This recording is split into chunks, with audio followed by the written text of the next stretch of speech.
ভয়ঙ্কৰ দুৰ্ঘটনা। নমস্কাৰ, স্বাগতম জনাইছো। এয়া হ'ল প্ৰাইম টাইম 18 আৰু ষ্টুডিঅ'ত মই প্ৰাঞ্জল প্ৰতিম হাজৰিকা। আজি দুপৰীয়াৰ পৰা আমি আপোনাক জনাই আছো যে তামিলনাডুৰ নীলগিৰি পাহাৰত আজি সংঘটিত হ'ল ভয়ঙ্কৰ হেলিকপ্টাৰ দুৰ্ঘটনা।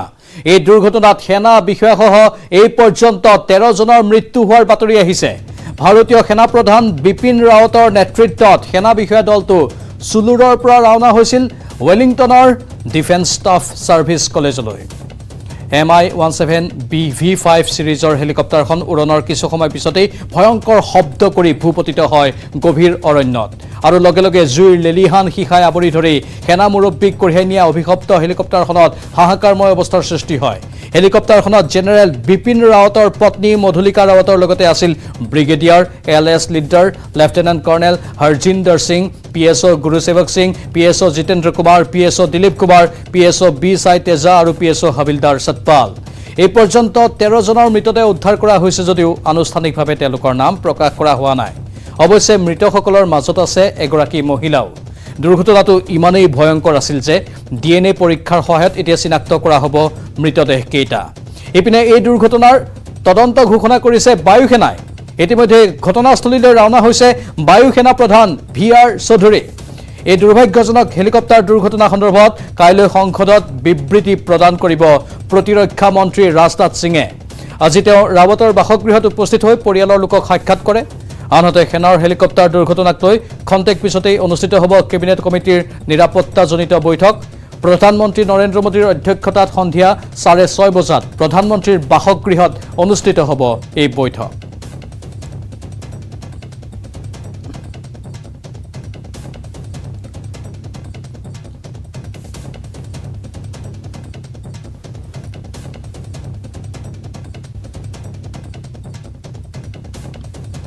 আনফালে সমগ্ৰ ঘটনা সম্পৰ্কত প্ৰতিক্ৰিয়া প্ৰকাশ কৰিছে সামৰিক বাহিনীৰ মুৰব্বী বিপিন ৰাৱতৰ ভাতৃয়ে।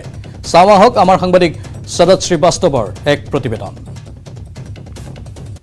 इस वक्त बात करने के लिए CDS विपिन रावत के साले यशवर्धन सिंह जी हैं। हम उनसे जानेंगे कि आखिरकार उनके पास क्या जानकारी है अभी और क्या कुछ उनको बताया गया है। सर, आपके पास अभी तक क्या जानकारी आई है इस हादसे से जुड़ी हुई? सर, हमारे पास तो कोई अभी ऑथेंटिक जानकारी नहीं आ पाई है, लेकिन जहाँ तक हमको जो न्यूज़ आई है और जो लोग कोऑर्डिनेट कर रहे हैं, अभी आर्मी वाले हम कोऑर्डिनेट कर रहे हैं, तो उन्होंने हमको बुलाया है जल्दी आप आ जाइए फ़्लाइट से। तो हम फ़्लाइट से जा रहे हैं तो दिल्ली। हमारी माँ हैं शहडोल की, उनको भी वो फ़्लाइट से लेके आएंगे, वो जबलपुर से। वो माँ हमारी कल पहुँचेंगी, दिल्ली पहुँचेंगी और हम लोग आज शाम को सोच रहे हैं निकलने के लिए। हमारे पास जो है टाइम है शाम का, वो निकल जाएंगे, हम दिल्ली जाएंगे। अभी तक कोई जानकारी आपको हादसे से जुड़ी हुई दी गई है क्या? किस तरह की स्थिति है अभी और हादसा कैसे हुआ, इस बारे में क्या? सर, अभी तक कोई भी जानकारी हम लोग को ऑथेंटिक नहीं मिली है, पर जो हम लोगों ने टीवी में जो देखा, हादसा देखा, ये लगता है कि कुछ बहुत बुरी घटना है ये।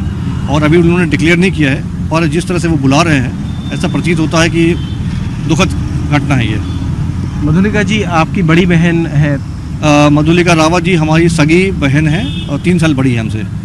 उनसे आप लोगों की बातचीत कब हुई? आखिरी बार बातचीत कब हुई थी? कल शाम को हमारी बात हुई थी उनसे। उन्होंने हमें बताया था कि आज 8 तारीख को वो और जिया जी हमारे जाने वाले हैं किसी खास कार्यक्रम में। ये लोग डिक्लेयर नहीं करते हैं कि कार्यक्रम कहाँ होगा, पर कहीं न कहीं जाते रहते हैं। तो ये चूँकि सीक्रेट होता है, जब ये लौट के आते हैं तब मालूम पड़ता है कि कहाँ गए थे ये। तो आज का था कि वो लोग दिल्ली में नहीं रहेंगे, ऐसी जानकारी हल्की फुल्की हमको मालूम थी। अभी जब से आप लोगों को कुछ पता चला है, किस तरीके की आशंका या डर आप लोगों के मन में है? क्योंकि जैसा आप बता रहे हैं कि लगातार आपको संपर्क किया जा रहा है और कुछ अनहोनी जैसी खबर आपको लगता है कि हो सकती है? सर देखिए, जो उनके CDS साहब के जो ADC से जिनसे हमारा डायरेक्ट कांटेक्ट होता था, तो वो भी उसी हादसे में ख़त्म हो गए। तो उनका भी फ़ोन नंबर नहीं आ पा रहा है और बाकी जो छोटे अधिकारी हैं उनसे बात करते हैं तो वो हमको ऑथेंटिक नहीं बता पा रहे। उनका कहना है कि डिक्लेयर होगा तब बताएंगे आपको, लेकिन जिस तरह से वो हमको बुला रहे हैं ऐसा संकेत लगता है कि मतलब शायद कोई बात हो, ऐसा हमको अनुमान लगता है। हमारा अनुमान यह है कि शायद कोई ऐसी बात हो। मधुलिका जी, यहीं शेड्यूल में उनकी पढ़ाई लिखाई के बारे में अगर आप बता सकें, यहीं हुई थी? कितना जुड़ाव उनका मध्य प्रदेश से रहा है? सर, उनका बेसिक तो एजुकेशन शेड्यूल से हुआ था और उसके बाद फिर उन्होंने 12th तक पास किया है ग्वालियर से सिंधिया स्कूल में। जो सिंधिया स्कूल से बात चली गई थी वो दिल्ली यूनिवर्सिटी में, वहाँ उन्होंने पढ़ाई की थी। और दिल्ली यूनिवर्सिटी की पढ़ाई के बाद ही जब जिया जी कैप्टन थे 1986 में, तब इनका विवाह संपन्न हुआ था। फिर वो वहीं शिफ्ट हो गए? से वो वहीं हैं, उनकी 2 बेटियां हैं और जी। तो ये है योगेंद्र सिंह जी, इस वक्त यशवर्धन सिंह जो इस वक्त हमसे बात कर रहे थे।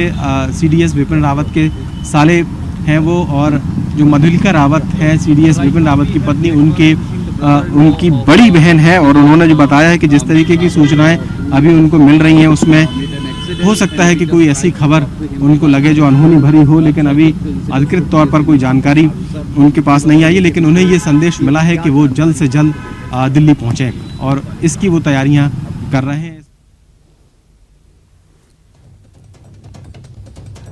আনফালে হেলিকপ্টাৰ দুৰ্ঘটনাত আহত সেনা প্ৰধান বিপিন ৰাৱতৰ বাসগৃহৰ সন্মুখৰ পৰা নিউজ 18ৰ সাংবাদিক শংকৰ আনন্দৰ এক প্ৰতিবেদন এইবাৰ আগবঢ়াইছো। इस वक्त में मैं CDS जनरल बिपिन रावत के आवास के ठीक बाहर हूँ, और जिस तरह से उनका विमान दुर्घटनाग्रस्त हुआ उस मामले की जानकारी मिलने के बाद उनके परिजन, उनके परिचित तमाम जो लोग यहाँ पे पहुँच रहे हैं। और यहाँ पे मैं दिखाना चाहूँगा कि यहाँ पर कुछ जो उनके परिचित हैं वो उनके आवास के अंदर जाते हुए बाकायदा यहाँ पे देखा जा सकता है। और तमाम जिस तरह से इनपुट्स मिल रहे हैं और जानकारी मिल रहे हैं कि जनरल बिपिन रावत से उनके स्वास्थ्य से संबंधित, उनकी पत्नी से संबंधित, उसको जानने के लिए और तमाम जो उनके परिजन जो हैं वो अब आना शुरू कर दिए हैं। हालांकि यहाँ पर मामले की गंभीरता को देखते हुए यहाँ पर घर के बाहर यहाँ पर काफ़ी जो आर्मी के जवान जो हैं वो मौके पे तैनात हैं, और यहाँ पे कोशिश की जा रही है कि इससे संबंधित कोई भी औपचारिक करते हैं। हालांकि कोई बातचीत नहीं कर रहे हैं, जो भी परिवार के सदस्य आ रहे हैं वो भी कुछ नहीं बता रहे हैं। लेकिन जिस तरह से विमान दुर्घटनाग्रस्त हुआ है, इस मसले पर केंद्रीय रक्षा मंत्रालय के दफ्तर में यहाँ पे काफ़ी महत्वपूर्ण बातचीत वहाँ पर बैठक जो है वो चल रहा है। और इसके साथ ही इस मामले पर किस तरह से विमान दुर्घटनाग्रस्त हुआ है, हो सकता है कि इस मामले पर केंद्रीय रक्षा मंत्रालय के द्वारा औपचारिक तौर पर थोड़ी देर के बाद। আনফালে হেলিকপ্টাৰ দুৰ্ঘটনাৰ পিছতে বিপিন ৰাৱতৰ উত্তৰাখণ্ডৰ জন্মগাঁও বৌৰী গড়ৱালত এতিয়া শোকৰ ছাঁ পৰিছে। নিউজ 18ৰ সাংবাদিক অনুপম ভৰদ্বাজৰ এক প্ৰতিবেদন আগবঢ়াইছো। इस समय हम मौजूद हैं CDS विपिन रावत के पैतृक गांव, जो कि बिरमोली खाल के सैण गांव में इस समय मौजूद हैं। वो इनका पैतृक घर है, जो तस्वीरों में आप देख सकते हैं। ये यहीं पर बचपन में वो रहा करते थे, और अब वर्तमान स्थिति में उनके परिवार के कुछ सदस्य यहाँ पे रहते हैं। उनके चाचा चाची और उनके जो भाई हैं वो यहाँ पे रहते हैं। इसके अलावा जो गाँव है पूरी तरह से खाली हो चुका है, लेकिन उनका जो परिवार है, जो उनका कुनबा है, वो आज भी यहाँ पर बसा हुआ है, वो यहाँ पर रहते हैं। इसके अलावा अब उनके परिवार को सूचना मिल चुकी है कि जिस तरीके से जो घटना हुई है उसकी जानकारी उनको है, टीवी के माध्यम से उनको जानकारी है, और काफ़ी दुखी वो है इस चीज़ से। और वो पल पल की अपडेट ले रहे हैं टीवी के जरिए कि क्या पूरी घटना हुई है, किस तरीके से विपिन रावत के हाल हैं इस समय। तो इस समय हम मौजूद हैं उनके गाँव में, और पल पल की अपडेट आपको बताते रहेंगे। হেলিকপ্টাৰ দুৰ্ঘটনাৰ প্ৰতি মুহূৰ্তৰ খবৰ আমি এনেধৰণেই জনাই থাকিম। 6:30 বজাত প্ৰধানমন্ত্ৰীৰ বাসগৃহত এখন জৰুৰী নিৰাপত্তাজনিত বৈঠকৰো আয়োজন কৰা হৈছে। সেই সন্দৰ্ভতো সবিশেষ জনাম, কিন্তু এতিয়া আগবাঢ়িছোঁ আন খবৰৰ মাজলৈ। নাগালেণ্ডৰ মন জিলাত সংঘটিত ঘটনা আৰু পৰিস্থিতিৰ বুজ লোৱাৰ উদ্দেশ্যে বুধবাৰে নাগালেণ্ডলৈ যাবলৈ ওলোৱা কংগ্ৰেছৰ এটা সজাতি দলক যোৰহাট বিমানবন্দৰৰ বাহিৰলৈ ওলোৱাত বাধা আৰোপ কৰিছিল বিমানবন্দৰৰ নিৰাপত্তাৰক্ষীয়ে। ইয়াৰ পিছতে যোৰহাটৰ ৰৰৈয়া বিমানকোঠৰ প্ৰস্থান পথৰ সন্মুখত মাটিত বহি প্ৰতিবাদত বহিল নিখিল ভাৰত কংগ্ৰেছ কমিটিৰ সাধাৰণ সম্পাদক তথা অসম প্ৰদেশ কংগ্ৰেছ কমিটিৰ তত্ত্বাৱধায়ক জিতেন্দ্ৰ সিং, নাগালেণ্ডৰ তত্ত্বাৱধায়ক অজয় কুমাৰ, সাংসদ এণ্টনি আৰু সাংসদ গৌৰৱ গগৈ। ইয়াকে লৈ সৃষ্টি হৈছে তীব্ৰ প্ৰতিক্ৰিয়া।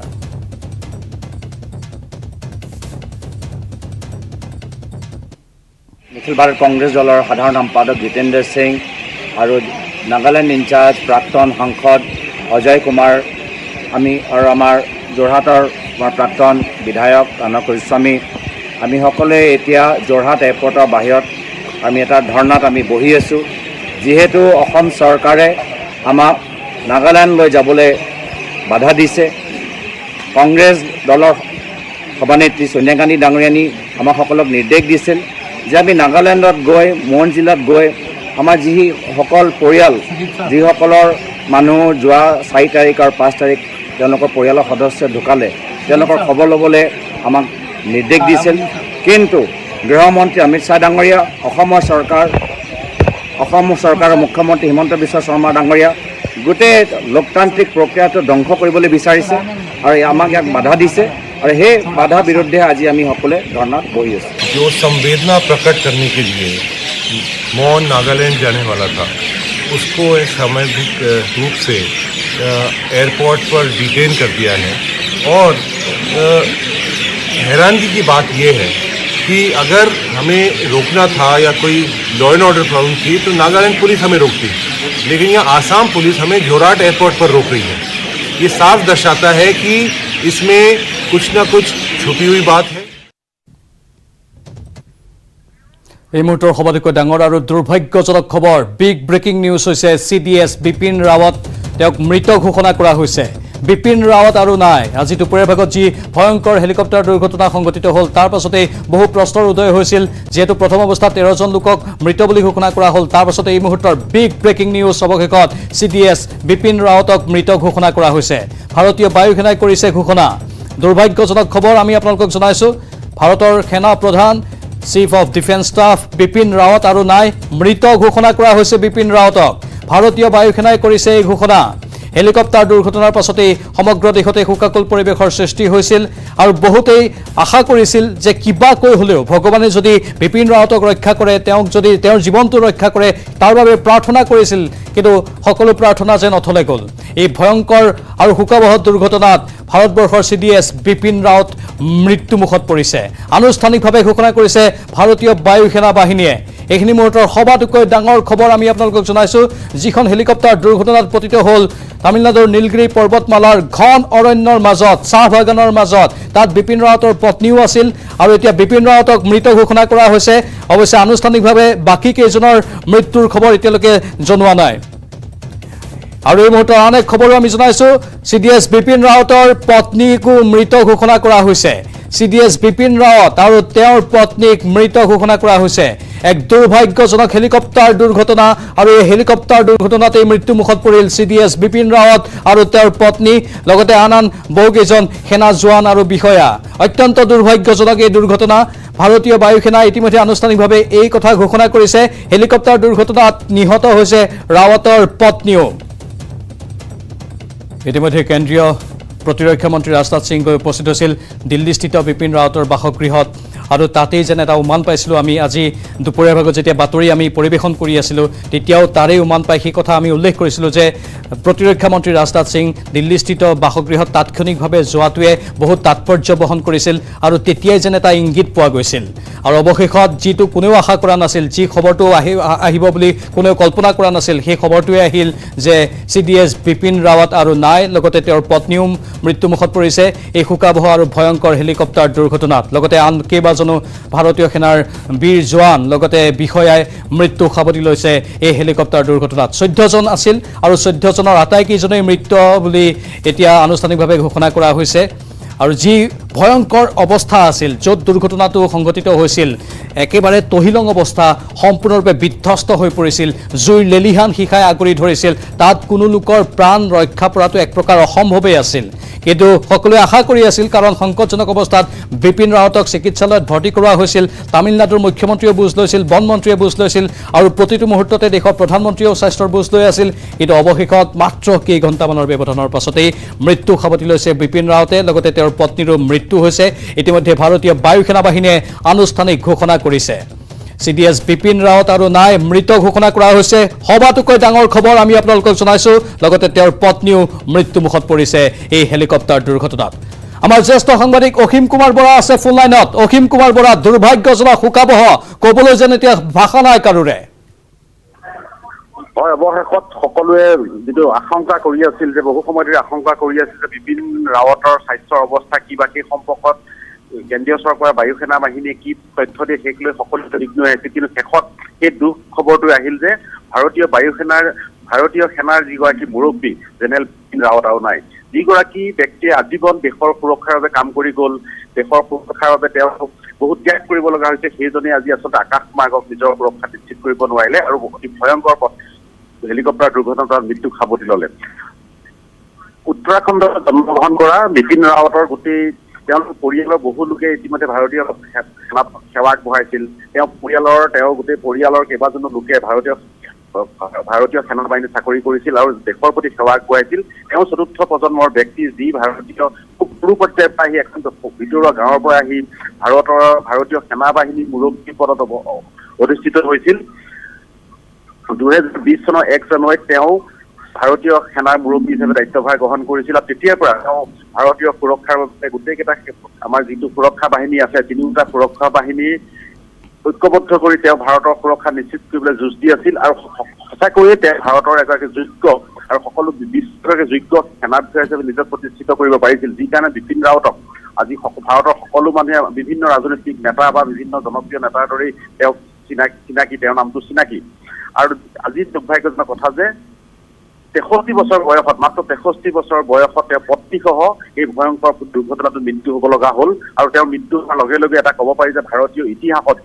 ভাৰতীয় হেলিকপ্টাৰ দুৰ্ঘটনা ইতিহাসত আজিৰ দিনত এটা কলা হিচাপে লিখিত হৈ ৰ'ব কাৰণ ইয়াৰ আগতেও এগৰাকী আমাৰ উত্তৰ পূৰ্বাঞ্চলৰ এগৰাকী মুখ্যমন্ত্ৰীয়ে প্ৰাণ আহুতি দিব লগা হৈছিল হেলিকপ্টাৰ দুৰ্ঘটনাত আৰু যিগৰাকীয়ে দেশৰ নিৰাপত্তাৰ বাবে যে জীৱন যুঁজ দিলে দেশবাসী সুৰক্ষাৰ বাবে যুঁজ দিলে তেওঁ আজি সুৰক্ষাহীন হ'ল তেওঁ সুৰক্ষা কোনেও দিব নোৱাৰিলে আৰু নিজে উঠি যোৱা হেলিকপ্টাৰখনত মৃত্যু কাবত হ'লে হয়তো আৰু কিছু সময়ৰ পিছত চৰকাৰীভাৱে তেওঁ কেনেদৰে ক'ত মান জনোৱা হ'ব ক'ত শেষকৃত্য সম্পন্ন কৰা হ'ব সেই সম্পৰ্কত হয়তো কেন্দ্ৰীয় চৰকাৰৰ ফালৰ পৰা ঘোষণা কৰা হ'ব আৰু তাৰ পাছতে হয়তো আমি গম পাম যে গোটেই প্ৰক্ৰিয়াটো তেওঁৰ ক'ত কেনেকে ঢুকাল পত্নী ঘটনাস্থলীতে ঢুকাল নে হস্পিটেলত ঢুকাল বা দুৰ্ঘটনাৰ কাৰণ কি সম্পৰ্কত নিশ্চয় গম পাম কিন্তু এটা কথা ঠিক যে আজি দেশবাসীৰ বাবে অতি দুৰ্ভাগ্যজনক এটা দিন ভাৰতীয় সেনা নৌসেনা বা আজি বায়ু সেনাৰ বাবে অতি দুৰ্ভাগ্যজনক দিন এটা কথা ঠিক যে এই গোটেই বিষয়টো কিন্তু তদন্তৰ প্ৰয়োজন হ'ব তাৰপিছতে হয়তো প্ৰাঞ্জলে গম পাওঁ যে প্ৰকৃততে এই দুৰ্ঘটনাৰ কাৰণ কি আছে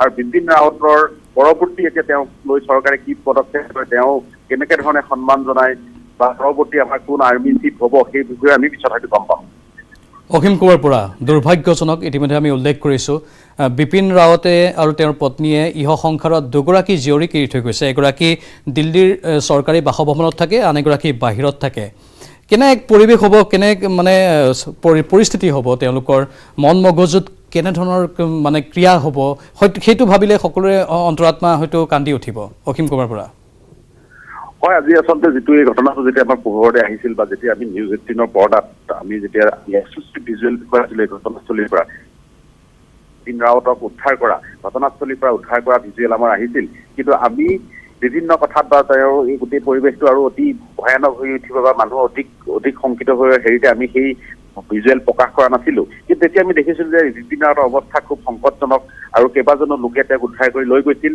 আৰু যেতিয়া ৰাজনাথ সিং এই গোটেই পৰিৱেশটো যিহেতু তেওঁৰ হাতলৈ খবৰ আহিছিল বা তেওঁক ফিডবেক দিছিলে সেনা বাহিনীয়ে তেওঁ তেতিয়াই হয়তো গম পাইছিলে যে সেনাপ্ৰধানজনক জীৱন ৰক্ষা কৰিব পৰা নাযাব সেয়ে তেওঁ নিজৰ আগতীয়াকৈ বিপিন ৰাৱতৰ চৰকাৰী বাসগৃহত উপস্থিত হৈছিল পৰিয়ালবৰ্গক আশ্বস্ত কৰিছিল সান্তনা দিছিল আৰু পৰৱৰ্তী পৰ্যায়ত তেওঁ পাৰ্লিয়ামেণ্টত তেওঁ এটা বিবৃতি দিয়াৰ কথা আছিল কিন্তু যিহেতু ৰাৱতৰ অৱস্থাটো খুব সংকটজনক হোৱাৰ বাবেই হয়তো তেওঁ বিবৃতিটো নিদিলে আৰু এতিয়া বায়ু সেনা বাহিনীয়ে এইটো ঘোষণা কৰিলে যে তেওঁৰ মৃত্যু হৈছে কিন্তু প্ৰাঞ্জল এইখিনিতে ক'ব লাগিব যে এইটো খুব সৰু কথা হোৱা নাই যিখন দেশত আজি অজস্ৰ সেনা বাহিনী আছে বা সেনাই কাম কৰি আছে দেশৰ সুৰক্ষাৰ বাবে কাম কৰি আছে আৰু সেইজন সেনাপ্ৰধান আজি এখন হেলিকপ্টাৰত গৈ মৃত্যুমুখত পৰিব লগা হৈছে গতিকে এইটো এটা খুব অতি যেনেদৰে দুৰ্ভাগ্যজনক তেনেদৰে অতি তদন্তৰ প্ৰয়োজন আচলতে কাৰ ভুলৰ বাবে এই দুৰ্ঘটনাটো সংঘটিত হ'ল কাৰণ সাধাৰণ হেলিকপ্টাৰ নহয় সাধাৰণ মানুহ যোৱা বা সাধাৰণ বিষয়া যোৱা বা সাধাৰণ এজন বিধায়ক যোৱা এখন হেলিকপ্টাৰ নাছিলে যে তাত কিবা বিজুতি ঘটিব পাৰে বা হেলিকপ্টাৰখন আওপুৰণি হ'ব পাৰে য'ত আৰ্মি চিফ কৈছে সেই হেলিকপ্টাৰখনৰ কেনেকে পতন হ'ব পাৰে কেনেকে দুৰ্ঘটনা সংঘটিত হ'ব পাৰে এয়া আচলতে কাৰ অৱহেলাৰ বাবে এই ঘটনাটো সংঘটিত হ'ল বা আৰ্মি চিফ যোৱা হেলিকপ্টাৰখন আচলতে কেনেকুৱা পৰ্যায়ৰ হেলিকপ্টাৰ এয়াৰফৰ্চে দিব লাগিছিল সেই বিষয়বিলাক কিন্তু তদন্তৰে আহিলেহে এই ঘটনাৰ পৰা দেশবাসীয়ে ন্যায় পাব বা ভাৰতীয় সেনাই ন্যায় পাব বা বিপিন ৰাৱতৰ পৰিয়ালেও কিছু কথা আশ্বস্ত হ'ব পাৰিব যদি সেইটো নহয় তেনেহ'লে এইটো ভাৰতৰ নহয় ইতিহাসৰ এটা কলা দিন হিচাপে আজি হৈ হ'ব কাৰণ ভাৰতীয় সেনাৰ মুৰব্বীজন গৈছিল এখন আনফিট হেলিকপ্টাৰত বা এখন কাৰিকৰীভাৱে বিজুতি থকা এখন হেলিকপ্টাৰত উঠি গৈ তেওঁৰ মৃত্যু হোৱাৰ যদি পৰৱৰ্তী পৰ্যায়ত তথ্য আহে তেনেহ'লে সেয়া আমাৰ সুৰক্ষা ব্যৱস্থাৰ বাবে অতি দুৰ্ভাগ্যজনক কথা হ'ব আৰু এটা কথা ঠিক দুগৰাকী তেওঁৰ জীয়ৰী আছে আজি সেই জীয়ৰী দুগৰাকী কি অৱস্থা হৈছে তেওঁৰ মানসিক অৱস্থা আমি আজি ভাষাৰে প্ৰকাশ কৰিব নোৱাৰো কিন্তু এখন হেলিকপ্টাৰ পিতৃ মাতৃ হেৰুৱাৰ পিছত স্বাভাৱিকতে দেশবাসী যেনেদৰে নিয়মমান হৈছে আজি এটা পৰিয়ালো বিধ্বস্ত হৈছে, দুগৰাকী কন্যা বিধ্বস্ত হৈছে। আৰু প্ৰাঞ্জল এইখিনিতে কওঁ যে বিপিন ৰাৱত অতি ভিতৰুৱা গাঁৱৰ পৰা ওলাই আহিছিল আৰু তেওঁৰ গোটেই পৰিয়ালটোত তেওঁৰ যিটো জেনেৰেশ্যন আছে সকলোৱে কিন্তু সেনা বাহিনীত চাকৰি কৰিছিল, সেনাৰ প্ৰতি ভাৰতীয় সেনাৰ হৈ দেশবাসীক সেৱা কৰিছিল। কিন্তু সেই সেৱাৰ পৰিণাম কিন্তু খুব কৰুণ হল নিশ্চয়। অসীম বৰা, ধন্যবাদ জানাইছো আপোনাক। আৰু আজি কিছু সময়ৰ পাছতে দেশৰ প্ৰধানমন্ত্ৰীয়ে বাসগৃহত নিৰাপত্তা বিষয়ক লৈ বিশেষ বৈঠকৰ আয়োজন কৰিছে। এগৰাকী সেনা প্ৰধানৰ মৃত্যু হৈছে হেলিকপ্টাৰ দুৰ্ঘটনাত, তাক কোনেও সহজভাৱে ল'ব পৰা নাই আৰু সামগ্ৰিকভাৱে এইখিনি তদন্তৰ আওতাত আহিব। আমিও চোকা দৃষ্টি ৰাখিম।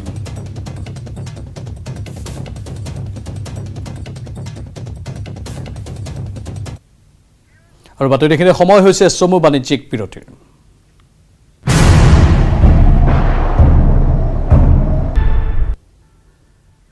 ইতিমধ্যে আমি জনাইছো সবাতোকৈ দুৰ্ভাগ্যজনক খবৰটো। ভাৰতীয় সেনাপ্ৰধান বিপিন ৰাৱতক অৱশেষত মৃত ঘোষণা কৰা হ'ল।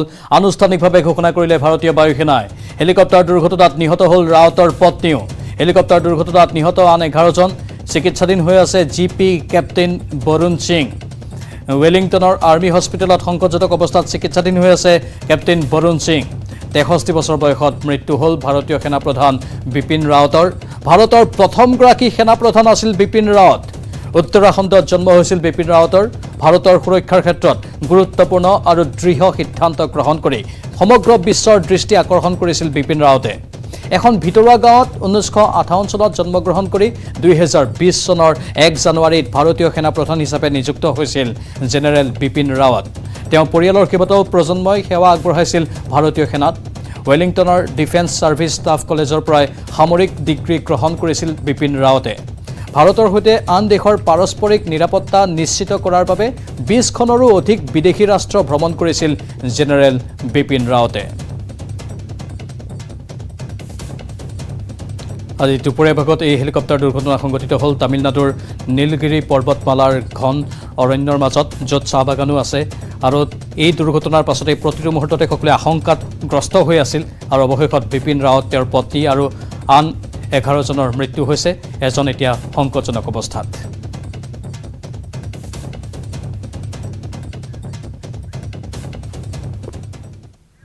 আৰু বাতৰিত পুনৰ সময় হৈছে চমু বাণিজ্যিক বিৰতিৰ।